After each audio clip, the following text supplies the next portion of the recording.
I have four brothers, and one of my older brothers is Ryan Opalak. He was the rambunctious one growing up. He was the funny one and really energetic. But early on in his life, he started getting addicted to drugs and alcohol and started running into a lot of problems.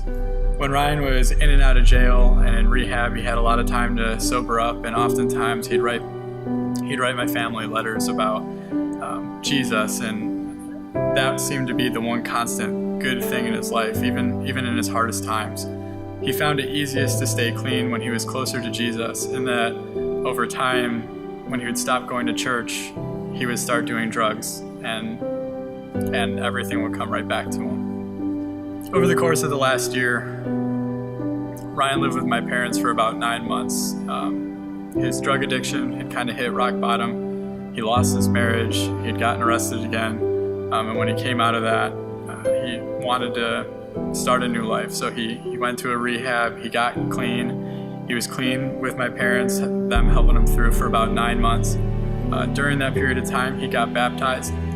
He got really close to God, but you could see that he always struggled with making friends. He could never really find the group that he felt accepted with. And ultimately, I think that's kind of what brought him back to drugs. He eventually reverted back to his old friends, started thinking he could control his old habits.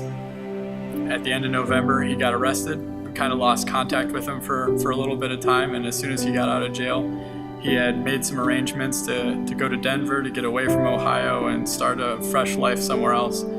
He got on that train with the intent of doing a rehab program in Denver to stay with some people he knew.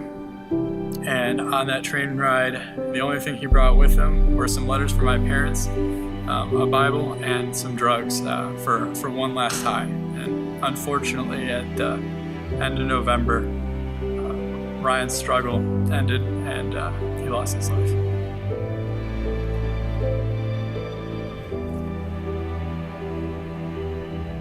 I was with my brother when he was going through the baptism classes with Parkside Church up in Cleveland, Ohio. And one of the things he kept emphasizing was the fact that he really hopes that his story can reach out to somebody else. You know, he said even if it affected one person, and I don't know if I ever expressed it to him, but it hit me harder than you probably ever knew. So Ryan's life inspired me to join the recovery ministry that was starting up here so I could kind of help carry his story along and try to help an area of the nation that's really struggling with a lot of the same troubles that he had.